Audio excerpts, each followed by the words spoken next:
ओम शांति। जितना जितना आत्मा बाबा को याद करती है, दिल से याद करती है, उतना हर पल, हर संकल्प में, हर श्वास में कमाई होती जाती है। ईश्वरीय गुण, ईश्वरीय शक्तियाँ, ईश्वरीय ज्ञान भीतर समाता जाता है और आत्मा की चमक बढ़ती जाती है। सतयुग से लेकर त्रेता, द्वापर, कलयुग तक आते आते हम सभी ने शक्तियाँ गंवाई हैं। इन शक्तियों को, गुणों को कमाने का केवल एक संगम युग है और इस संगम युग पर हम जितना जितना बाबा को याद करते हैं, उतना हर पल हमारी कमाई होती ही जाती है। परंतु पुराने संस्कार, पुरानी आदतें, स्वभाव कमाने के युग में भी कई बारी हमसे बहुत कुछ गंवा देते हैं। इसलिए बहुत ज़रूरी है कि जैसे दुनिया में स्थूल कमाई का हम पोता मेल रखते हैं, वैसे याद का अकाउंट भी रखें। और ये अकाउंट हमें रियलाइज़ कराने के लिए, आत्मा को आगे बढ़ाने के लिए बहुत ज़रूरी है। आज की मुरली हमें यही बहुत इम्पॉर्टेंट सबक दे रही है कि हमें याद का पोता मेल ज़रूर रखना है। सुनते हैं बाबा के महावाक्य। आज है 24 तारीख, 24 सितंबर 2024। बाबा के मधुर महावाक्य हैं, मीठे बच्चे, तुम जितना समय बाप की याद में रहेंगे, जितना समय बाबा की याद में रहेंगे, उतना समय कमाई ही कमाई है। याद से ही तुम बाप के समीप आते जाएंगे। प्रश्न है, जो बच्चे याद में नहीं रह सकते हैं, उन्हें किस बात में लज्जा आती है? उत्तर है, अपना चार्ट रखने में उन्हें लज्जा आती। समझते हैं सच लिखेंगे तो बाबा क्या कहेंगे। लेकिन बच्चों का कल्याण इसमें ही है कि सच्चा सच्चा चार्ट लिखते रहें। चार्ट लिखने में बहुत फ़ायदे हैं। बाबा कहते, बच्चे इसमें लज्जा मत करो। ओम शांति। रूहानी बाप बैठ बच्चों को समझाते हैं। अब तुम बच्चे 15 मिनट पहले आकर यहाँ बाप की याद में बैठते हो। अब यहाँ और तो कोई काम है नहीं, बाप की याद में ही आकर बैठते हो। भक्ति मार्ग में तो बाप का परिचय है नहीं, यहाँ बाप का परिचय मिला है और बाप कहते हैं, माँ मेकम याद करो। मैं तो सब बच्चों का बाप हूँ, तो इसलिए एक को याद करना है, क्योंकि एक ही सबका पिता है। बाप को याद करने से वर्षा तो ऑटोमेटिकली याद आना चाहिए। छोटे बच्चे तो नहीं हो ना, छोटे बच्चे को नहीं पता होता कि मुझे पिता से ऐसे प्रॉपर्टी मिलेगी। लेकिन बड़े हैं ना, तो पता है ना बाबा क्या क्या देते हैं हमें। भल लिखते हैं, हम 5 मास व 2 मास के हैं, परंतु तुम्हारी कर्म इंद्रियां तो बड़ी हैं। तो रूहानी बाप समझाते हैं, यह बाप और वर्षे की याद में बैठना है। जानते हो, हम नर से नारायण बनने के पुरुषार्थ में तत्पर हैं। वह स्वर्ग में जाने के लिए पुरुषार्थ कर रहे हैं। तो यह बच्चों को नोट करना चाहिए। हमने यहाँ बैठे बैठे कितना समय याद किया? बैठे तो सारे हैं, पर याद कितना टाइम किया? लिखने से बाप समझ जाएंगे, ऐसे नहीं कि बाप को मालूम पड़ता है हर एक कितना समय याद में रहते हैं। तो कहते हैं जानी जाननहार है तो उनको तो सब पता है, तो बताने की क्या ज़रूरत है। ऐसे नहीं, वह तो हर एक अपने चार्ट से समझ सकते हैं बाप की याद थी या बुद्धि कहाँ और तरफ चली गई। यह भी बुद्धि में है, अभी बाबा आएंगे तो यह भी याद ठहरी ना। कितना समय याद किया वह चार्ट में सच लिखेंगे। झूठ लिखने से तो और ही 100 गुना पाप चढ़ेगा, और ही नुकसान हो जाएगा। इसलिए सच लिखना है। जितना याद करेंगे उतना विकर्म विनाश होंगे। और यह भी जानते हो हम नज़दीक आते जाते हैं। आखिरीन जब याद पूरी हो जाएगी तो हम फिर बाबा के पास चले जाएंगे। फिर कोई तो झट नई दुनिया में आकर पाठ बजाएंगे, कोई वहाँ ही बैठे रहेंगे। वहाँ कोई संकल्प तो आएगा नहीं, वह है ही मुक्ति धाम, दुख सुख से न्यारे। सुख में जाने के लिए अब तुम पुरुषार्थ करते हो। जितना तुम याद करेंगे उतना विकर्म विनाश होंगे। याद का चार्ट रखने से ज्ञान की धारणा भी अच्छी होगी। चार्ट रखने में तो फायदा ही है। बाबा जानते हैं याद में न रहने कारण लिखने में लज्जा आती है। लिखते नहीं है इसका मतलब चार्ट अच्छा नहीं है ना। बाबा क्या कहेंगे, मुरली में सुना देंगे, और क्या कर सकते हैं बाबा। बाप कहते हैं इसमें लज्जा की क्या बात है। दिल अंदर हर एक समझ सकते हैं। हम याद करते हैं व नहीं ना, हमारा दिल सबसे पहले गवाही देता है ना। अपने वैसे लिखें ना लिखें, किसी को दिखाए ना दिखाए, पर अंदर से तो जानते हैं ना। कल्याणकारी बाप तो समझाते हैं, नोट करेंगे तो कल्याण होगा। जब तक बाबा आए उतना समय जो बैठे उसमें याद का चार्ट कितना रहा। मुरली से पहले योग करते हैं, गीत बजता है, तो चेक करें कितना बाबा की याद रही।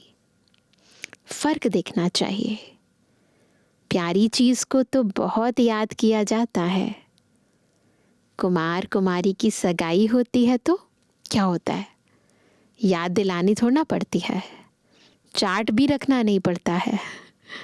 अपने आप रह रह कर उठते बैठते चलते फिरते सताती रहती है।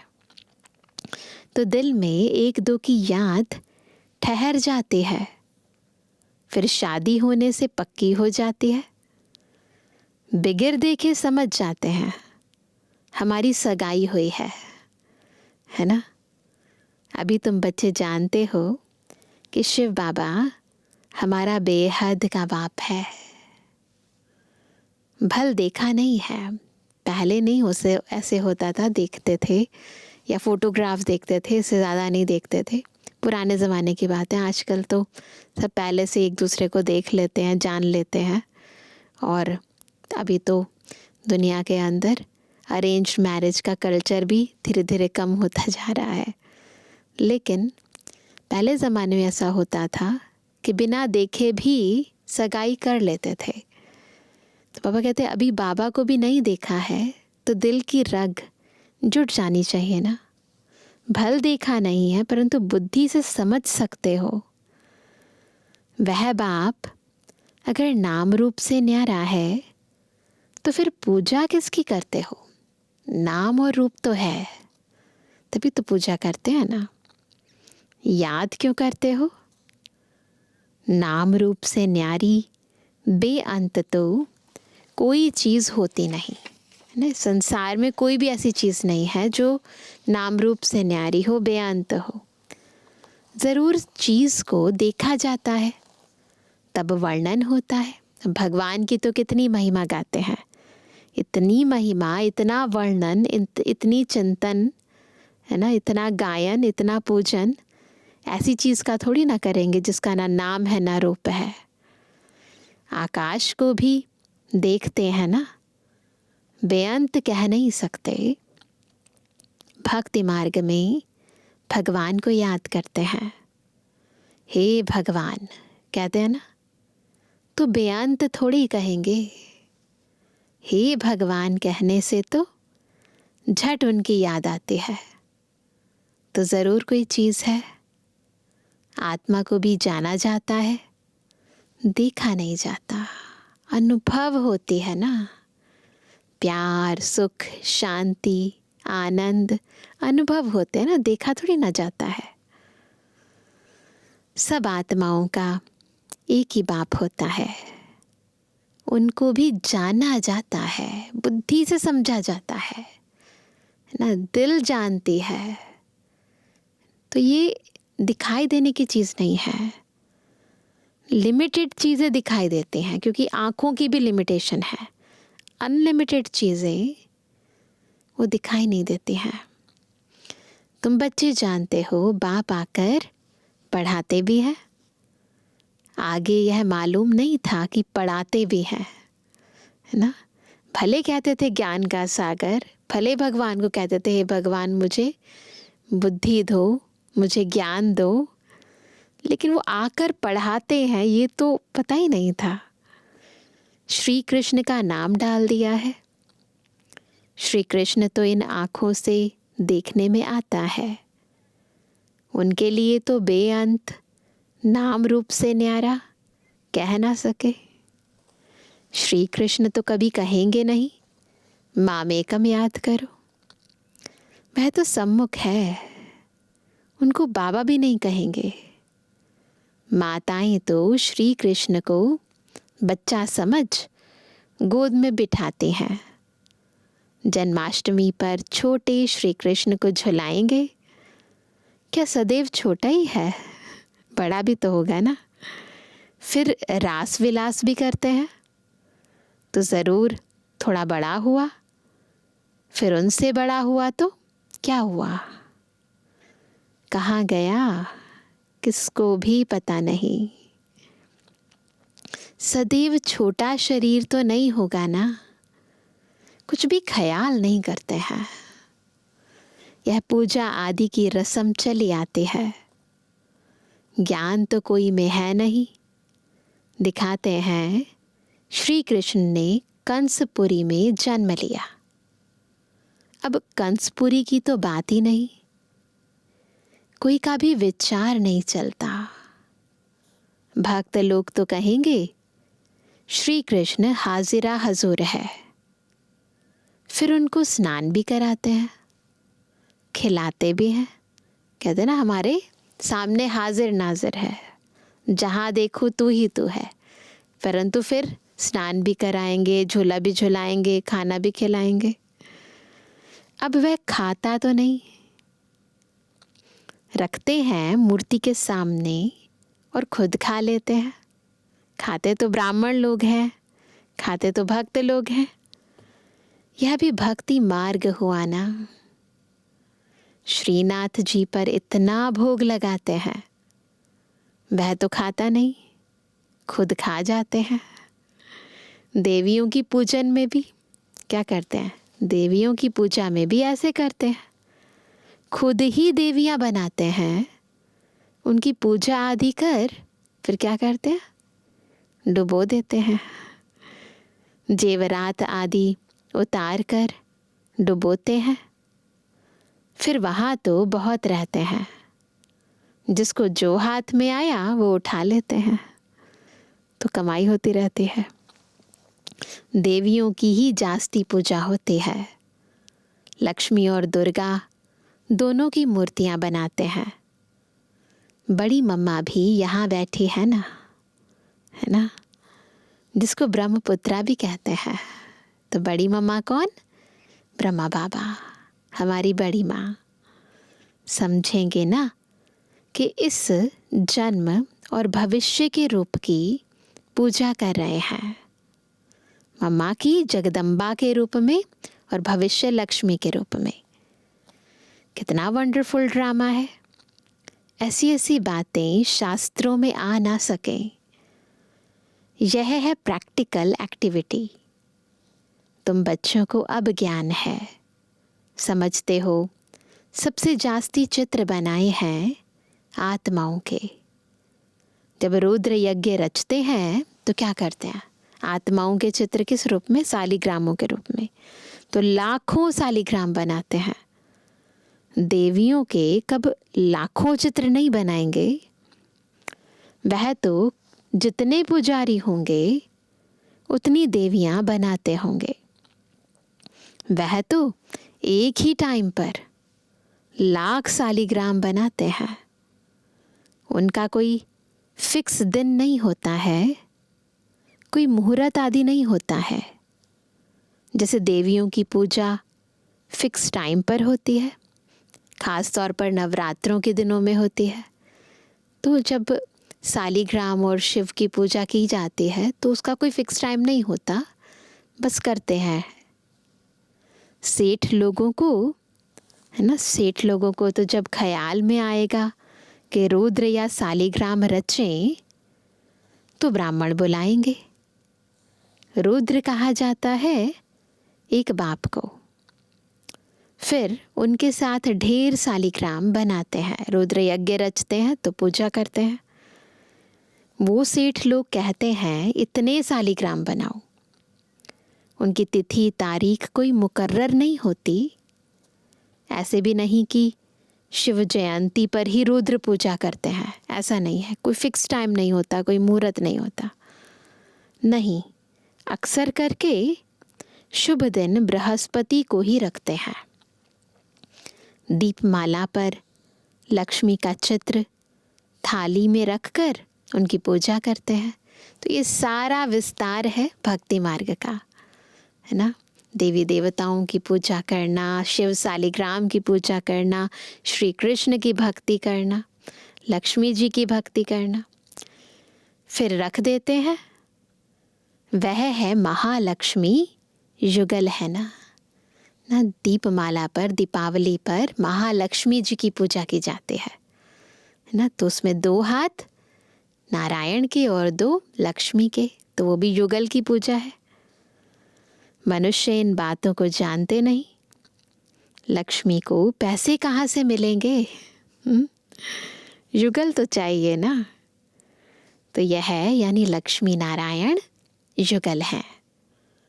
नाम फिर महालक्ष्मी रख देते हैं। देवियां कब हुई, महालक्ष्मी कब होकर गई, यह सब बातें मनुष्य नहीं जानते हैं। तुमको अब बाप बैठ समझाते हैं। तुम्हारे में भी सबको एक रस धारणा नहीं होती है। बाबा इतना सब समझाकर फिर भी कहते शिव बाबा याद है, वर्षा याद है।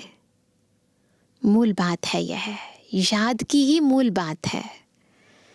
भक्ति मार्ग में कितना पैसा वेस्ट करते हैं। यहाँ तुम्हारी पाई भी वेस्ट नहीं होती है। तुम सर्विस करते हो सॉल्वेंट बनने के लिए। भक्ति मार्ग में तो बहुत पैसे खर्च करते हैं, इंसॉल्वेंट बन पड़ते हैं, सब मिट्टी में मिल जाता है। कितना फर्क है। इस समय जो कुछ करते हैं वह ईश्वरीय सर्विस में शिव बाबा को देते हैं। शिव बाबा तो खाते नहीं है। खाते कौन है? तुम हो। तुम ब्राह्मण बीच में ट्रस्टी हो। ब्रह्मा को नहीं देते हो, तुम शिव बाबा को देते हो। कहते हैं बाबा आपके लिए धोती कमीज लाई है। माताएं शौक से साकार बाबा के लिए लेकर आती, तो बाबा कहते कि नहीं, इनको नहीं देते हो, देते शिव बाबा को, कि बाबा के रथ के लिए लाए हैं। बाबा कहते हैं इनको देने से तुम्हारा कुछ भी जमा नहीं होगा। जमा वह होता है, कौन सा? याद रखेंगे, जमा करने का तरीका क्या है। किसी को भी, किसी भी मनुष्य आत्मा को, है ना, स्थूल रूप में देने से जमा नहीं होता, चाहे वो ब्राह्मण आत्मा ही क्यों ना हो। जमा कब होता है? वो होता है जो तुम शिव बाबा को याद कर इनको देते हो। बुद्धि में ये याद रहे कि हम बाबा की सेवा अर्थ दे रहे हैं। अगर बुद्धि में बाबा नहीं है, व्यक्ति है, जमा नहीं होता है। फिर यह तो समझते हो ब्राह्मण शिव बाबा के खजाने से ही पलते हैं, तो ये भी याद रहता है ना कि हम ब्राह्मणों को दे रहे हैं तो शिव बाबा के खजाने से दे रहे हैं, तो शिव बाबा को हम देते हैं, फिर शिव बाबा के खजाने से उनको मिलेगा। बाबा से पूछने की दरकार नहीं है कि क्या भेजूं। यह तो लेंगे नहीं, शिव बाबा थोड़ी ना लेंगे। तुम्हारा जमा ही नहीं होगा। अगर ब्रह्मा को याद किया तो, किसी भी देहधारी को याद करके देंगे तो जमा नहीं होगा।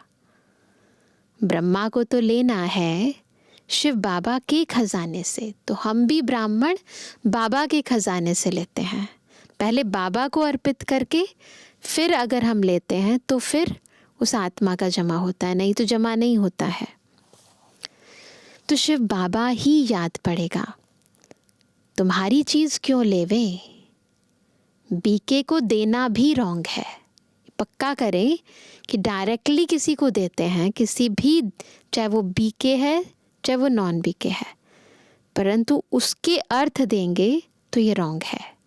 देना हमें बाबा को है, फिर बाबा के भंडारे से ब्राह्मणों को मिलेगा।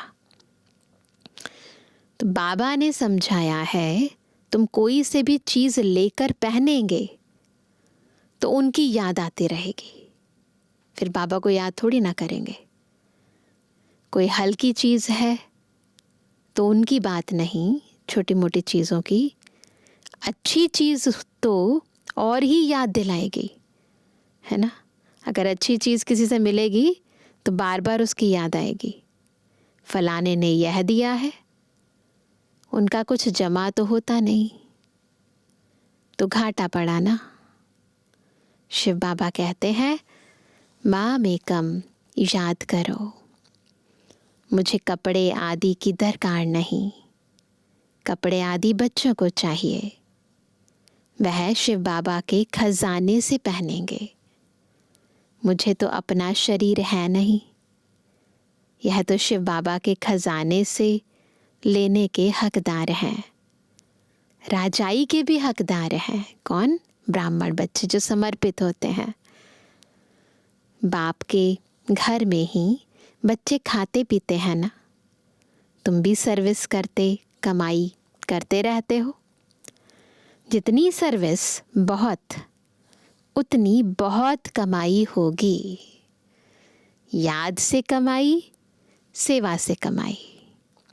खाएंगे पिएंगे शिव बाबा के भंडारे से। उनको नहीं देंगे तो जमाई नहीं होगा।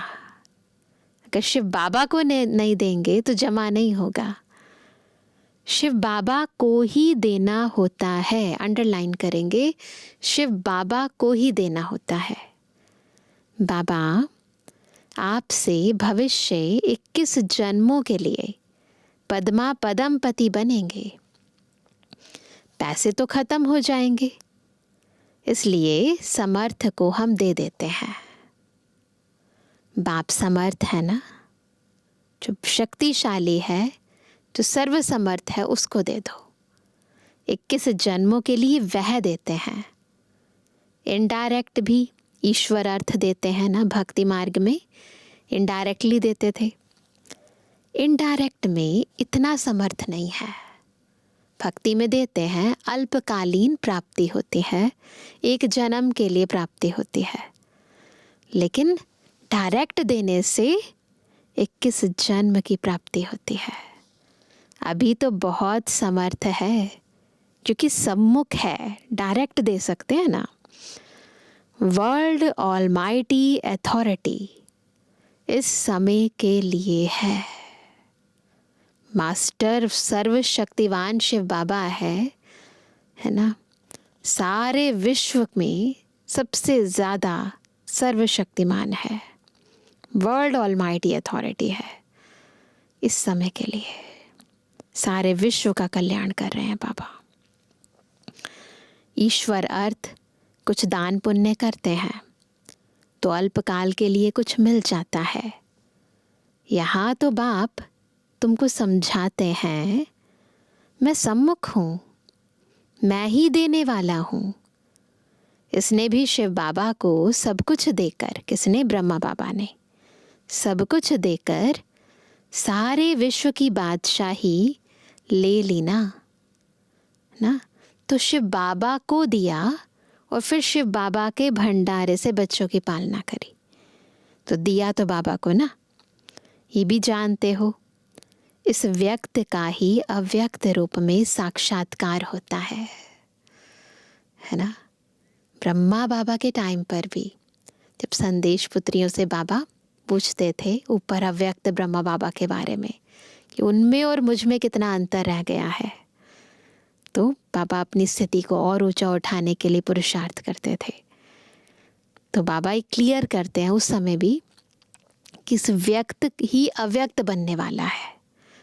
तो उस समय इतना क्लियर नहीं था, परंतु बाबा के शरीर छोड़ने के बाद, अव्यक्त हो जाने के बाद, ये सब साकार मुरली की बातें भी क्लियर हो जाती हैं। इनमें शिव बाबा आकर बच्चों से बात करते हैं। कभी भी ये ख्याल नहीं करना चाहिए हम मनुष्य से लेवें। ये भी बहुत बहुत ही गहरे है ना हिसाब किताब की बात है। मन में आया इससे मुझे प्राप्ति हो, ये भी नहीं। बाबा देने वाला है, बाबा से कहो ना, बोलो शिव बाबा के भंडारे में भेज दो। इनको देने से तो कुछ नहीं मिलेगा और ही घाटा पड़ जाएगा। गरीब होंगे करके 3-4 रुपए की कोई चीज़ तुमको देंगे, उस समय की बात है। इनसे तो शिव बाबा के भंडारे में डालने से पदम हो जाएगा। अपने को घाटा थोड़ी डालना है। पूजा अक्सर देवियों की ही होती है, क्योंकि तुम देवियां ही खास निमित्त बनती हो ज्ञान देने के। भल गोप भी समझाते हैं, परंतु अक्सर करके तो माताएं ही ब्राह्मणी बन रास्ता बताते हैं, है ना। देखा है ना, यज्ञ में अक्सर ज्ञान देने की सेवा मेजॉरिटी माताएं बहनें करती हैं। इसलिए देवियों का नाम जास्ती है। देवियों की बहुत पूजा होती है। यह भी तुम बच्चे समझते हो। आधा कल्प हम पूज्य थे, पहले हैं फुल पूज्य, फिर सामी पूज्य, है ना। सतयुग में फुल पूज्य, फिर सामी पूज्य, क्योंकि 2 कला कम हो जाती है। राम की डायनेस्टी कहेंगे त्रेता में, वह तो लाखों वर्ष की बात कह देते हैं। भक्ति मार्ग में शास्त्रों में लाखों वर्ष की बात कह देते हैं, तो उनका कोई हिसाब ही नहीं हो सकता। भक्ति मार्ग वालों की बुद्धि में और तुम्हारी बुद्धि में कितना रात दिन का फर्क है। तुम हो ईश्वरीय बुद्धि, वह है रावण की बुद्धि। तुम्हारी बुद्धि में है, देखो बुद्धि का अंतर है, बाहर से पता नहीं चलेगा, अंतरात्मा की क्वालिटी की बात है। तुम्हारी बुद्धि में है कि यह सारा चक्र ही 5000 वर्ष का है, जो फिरता रहता है। जो रात में है, यानी जो भक्ति मार्ग में है, जो कलयुग में है, जो रात में है, वह कहते हैं लाखों वर्ष। जो दिन में है, यानी हम अमृत वेले के टाइम पर है, संगम युग पर हैं, वह कहते हैं 5000 वर्ष। आधा कल्प भक्ति मार्ग में तुमने असत्य बातें सुनी हैं। सतयुग में ऐसी बातें होती ही नहीं, वहां तो वर्षा मिलता है। अब तुमको डायरेक्ट मत मिलती है। श्रीमद् भगवत गीता है ना, और कोई शास्त्र पर श्रीमद् नाम है नहीं। स्वयं श्री शिव बाबा की मत और किसी शास्त्र में नहीं है। हर 5000 वर्ष बाद यह पुरुषोत्तम संगम युग, गीता का युग आता है। लाखों वर्ष की तो बात हो नहीं सकती है। कभी भी कोई आए तो ले जाओ संगम पर। बेहद के बाप ने रचयिता अर्थात अपना और रचना का सारा परिचय दिया है। फिर भी कहते हैं अच्छा बाप को याद करो, और कुछ धारणा नहीं कर सकते हो तो अपने को आत्मा समझ बाप को याद करो। पवित्र तो बनना ही है। बाप से वर्षा लेते हो तो दैवी गुण भी धारण करने हैं। तो ज्ञान भी चाहिए, योग भी चाहिए, धारणा भी चाहिए, सेवा भी चाहिए। अच्छा मीठे किसी के लिए जन्मवानी बच्चों पितृवानी बाप दादा का दिल जान सको प्रेम से नंबरवार प्रसाद अनुसार यादगार रूहानी बच्चों की रूहानी बाप दादा को गुड मॉर्निंग, नमस्ते नमस्ते नमस्ते। धारणा के लिए मुख्य सार पहला, 21 जन्मों के लिए पद्मों की कमाई जमा करने के लिए डायरेक्ट ईश्वर सेवा में, ईश्वरीय सेवा में सब कुछ सफल करना है। डायरेक्ट ट्रस्टी बन शिव बाबा के नाम पर सेवा करनी है ना। नाम बाबा का, काम बाबा का। दूसरा, याद में जितना समय बैठते उतना समय बुद्धि कहाँ कहाँ गई ये चेक करना है। अपना सच्चा सच्चा पोता मेल रखना है। नर से नारायण बनने के लिए बाप और वर्षे की याद में रहना है। वरदान है, विस्मृति की दुनिया से निकल स्मृति स्वरूप रहे, हीरो पाठ बजाने वाले विशेष आत्मा भव। कौन है विशेष आत्माएं? जो विस्मृति की दुनिया से निकल गई और स्मृति स्वरूप रहकर हीरो पाठ बजा रही है। यह संगम युग स्मृति का युग है और कलयुग विस्मृति का युग है ना। संगम युग पर हमें याद आ गया मैं कौन, मेरा कौन, और कलयुग में भूल गए थे मैं कौन और मेरा कौन। आप सब विस्मृति की दुनिया से निकल आए। जो स्मृति स्वरूप है वही हीरो पाठ बजाने वाली विशेष आत्मा है। इस समय डबल हीरो हो। एक हीरे समान वैल्यूएबल बने हो, दूसरा हीरो पार्ट है। तो यही दिल का गीत सदा बजता रहे कि वहाँ मेरा श्रेष्ठ भाग्य। जैसे देह का ऑक्यूपेशन याद रहता है, ऐसे ये अविनाशी ऑक्यूपेशन कि मैं श्रेष्ठ आत्मा हूँ याद रहे, तब कहेंगे विशेष आत्मा। स्लोगन है, हिम्मत का पहला कदम आगे बढ़ाओ तो बाप की संपूर्ण मदद मिलेगी। तो मदद लेने का तरीका है हिम्मत का कदम। आज का व्यक्त इशारा, कई बच्चे बहुत अच्छे पुरुषार्थी हैं, लेकिन पुरुषार्थ करते करते कहाँ कहाँ पुरुषार्थ अच्छा करने के बाद प्रारब्ध यहाँ ही भोगने की इच्छा रखते हैं।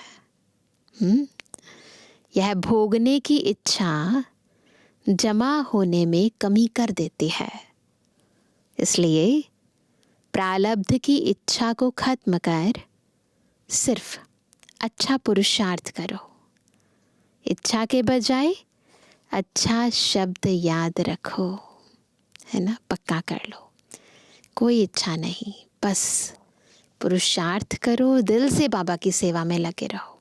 अपने आप बाबा सब इच्छाएं, सूक्ष्म कामनाएं, जन्म जन्मांतर की कामनाएं और जो हमें चाहिए वो सब चीज़ें हमें दे देगा, पूर्ण कर देगा, है ना। इसलिए बस सेवा करते चलो, पुरुषार्थ करते चलो, बाबा को याद करते चलो।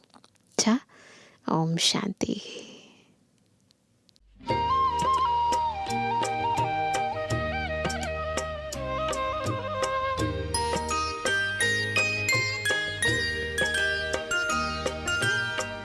मीठे बच्चे, मीठे बच्चे, बोलिए कितने मीठे हैं।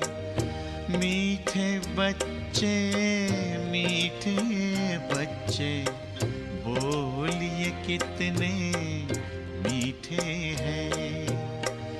मीठा हमें बनाते बाबा, मीठा हमें बनाते बाबा, आप बड़े ही मीठे हैं। मीठे बच्चे, मीठे बच्चे, बोलिए कितने मीठे हैं।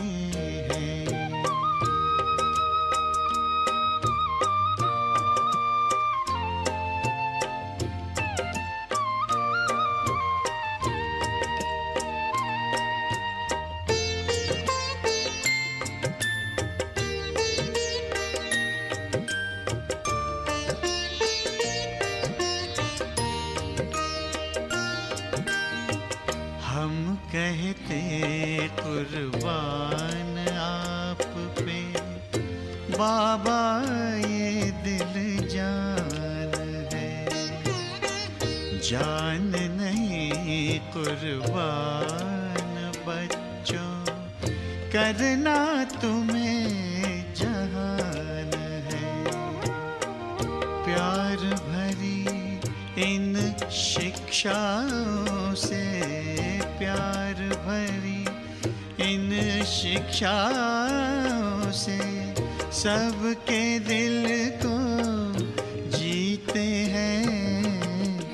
मीठे बच्चे, मीठे बच्चे, बोलिए कितने मीठे हैं।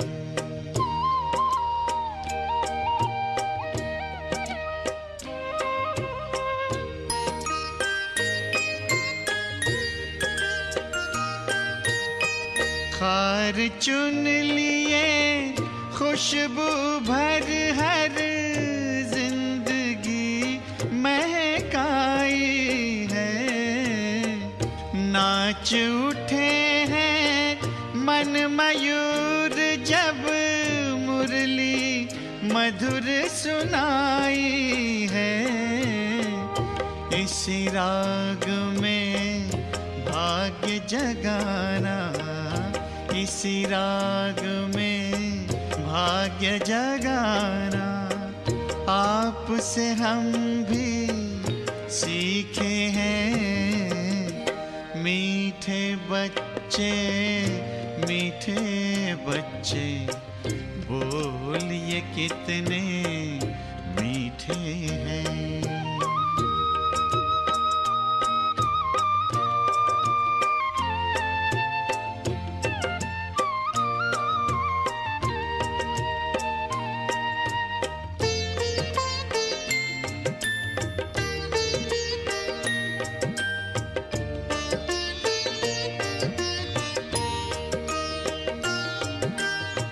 नाज उठाते हमें बिठाते, आप तो अपने कंधों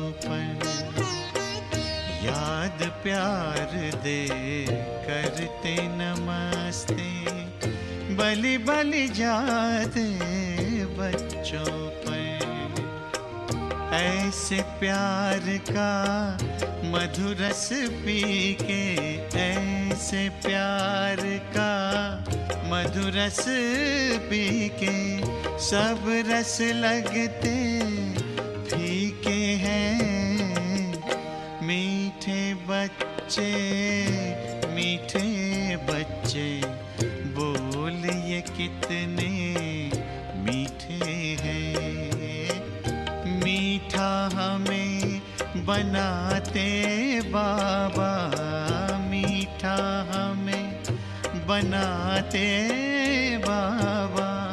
आप बड़े मीठे हैं। मीठे बच्चे, मीठे बच्चे, बोल ये कितने मीठे